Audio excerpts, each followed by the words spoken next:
आशा करते हैं आप लोग बहुत अच्छे होंगे। द परफेक्ट स्टडी में आप सभी लोगों का बहुत बहुत स्वागत है।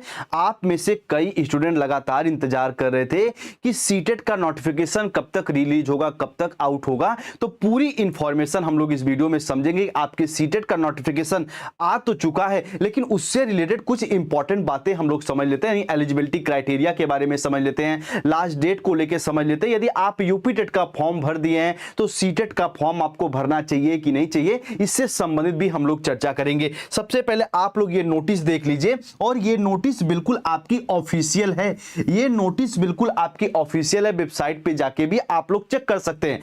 अब इसमें इंपॉर्टेंट डेट को एक बार आप समझ लीजिए, फिर उसके बाद आगे चर्चा करते हैं हम लोग। सबसे पहले आप देखिएगा कि एग्जाम जो है वो उसके फॉर्म को भरने की तिथि जो बताई गई है वो 11 मई से, यानी 11 मई से सीटेट का फॉर्म आप लोग अप्लाई कर सकते हैं 2026 में। उसके साथ साथ लास्ट डेट जो बताई गई है वो 10 जून तक, यानी 10 जून तक आप अपने फॉर्म को अच्छे से अप्लाई कर दीजिएगा। और उसी के साथ साथ ये फीस पे करने की डेट भी 10 जून को रखी गई है, रात्रि के 11:59 तक। तो आप लोग इसको अच्छे से एक बार अच्छे से समझ लीजिएगा। अब यदि बात करें हम लोग कि मान लीजिए फॉर्म को भरते समय किसी प्रकार की त्रुटि हो जा रही है, किसी प्रकार की गलती हो जा रही है, तो अब की बार सीटेट में आप देखेंगे कि संशोधन करने के लिए भी दिया गया है। यानी आप 15 जून से लेके 18 जून के बीच में आप किसी प्रकार की त्रुटि हो गई है फॉर्म संबंधी, तो आप उसमें संशोधन भी कर सकते हैं। तो इस पॉइंट को भी आप लोग अच्छे से समझ लीजिएगा। उसके बाद यहां पे प्रवेश पत्र डाउनलोड करने की तिथि बताई गई है। जिस दिन आपका एग्जाम होगा उससे 2 दिन पहले आपका फाइनल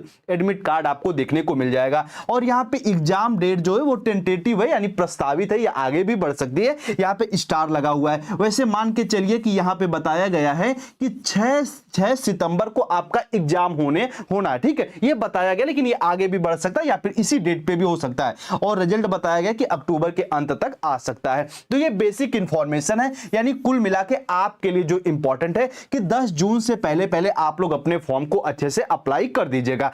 अब एक बात जो आप में से कई विद्यार्थी जानना चाहेंगे एलिजिबिलिटी को लेके, देखिए ध्यान से मेरी बात को समझिएगा। यदि आप अपने, चाहे आप देख लीजिए यहां पे, चाहे आप डीएलएड कर रहे हैं या फिर आप जो है बीएड कर रहे हैं, आप बीएड कर रहे हैं, अगर आप अपीयरिंग स्टूडेंट हैं, यानी आप अभी सेकंड सेमेस्टर में हैं या सेकंड सेमेस्टर का आपको एग्जाम देना है या फोर्थ सेमेस्टर का आपको एग्जाम देना है, तो बिल्कुल आप इस फॉर्म को भरने के लिए, सीटेट के फॉर्म को भरने के लिए एलिजिबल हैं।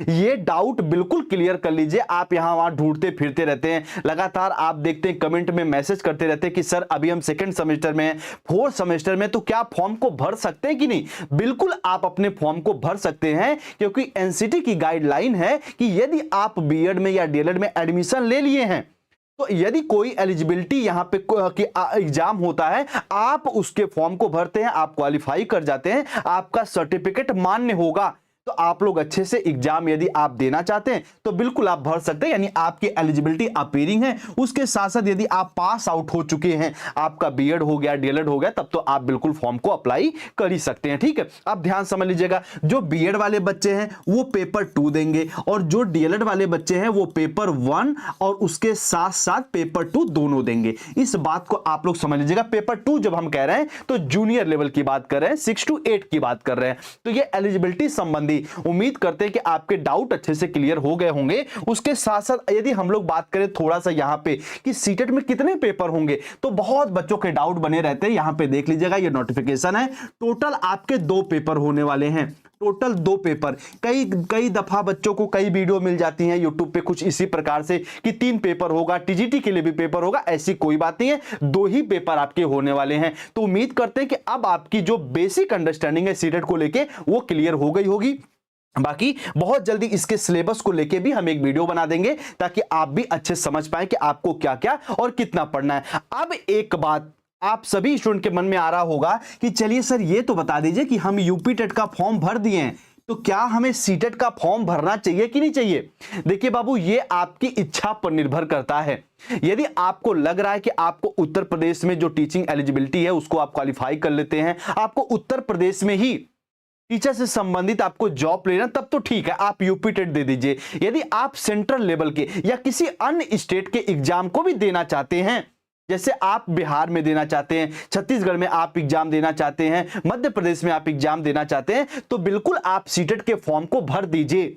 ये हम आपको कह रहे हैं। यदि आपको उत्तर प्रदेश में ही रहना है, उत्तर प्रदेश में ही जॉब लेनी है, टीचर से संबंधित, टीचिंग से संबंधित, तो बिल्कुल आप यूपी टेट भर दिए तब भी अच्छी बात है। सीटेट नहीं भरते हैं तो कोई विशेष बात नहीं है, ठीक है। यदि आपको सेंट्रल लेवल पे या किसी अन्य स्टेट के लिए भी आपको एग्जाम देना आपकी इच्छा है तो बिल्कुल आप सीटेट के फॉर्म को अप्लाई करिए। तो उम्मीद करते हैं पूरी बात आप लोग समझे होंगे। यदि आप चैनल पर नए हैं तो द परफेक्ट स्टडी से आप बिल्कुल जुड़ जाइए। इस चैनल को आप सब्सक्राइब भी कर लीजिए, उसके साथ साथ ये सोशल मीडिया से जुड़ जाइए। और सबसे बड़ी बात कि ये व्हाट्सएप नंबर है, कोई सीटेट से रिलेटेड किसी प्रकार का डाउट कुछ पूछना हो तो बिल्कुल आप मैसेज भी कर सकते हैं। और डिस्क्रिप्शन में व्हाट्सएप ग्रुप है, व्हाट्सएप चैनल है, आप उस पर क्लिक करके व्हाट्सएप चैनल पे से जुड़ जाइए द परफेक्ट स्टडी से। तो उम्मीद करते हैं पूरी बात आप लोग समझे होंगे। और कोई डाउट आपका रह जाता है तो कमेंट भी करिएगा, बाकी व्हाट्सएप पे मैसेज भी कर लीजिएगा। चलिए मिलते हैं हम लोग अपने अगले वीडियो में सिलेबस के साथ। तब तक आप लोग अपना ख्याल रखिए। आप सभी भाई बहन को नमस्ते, जय हिंद।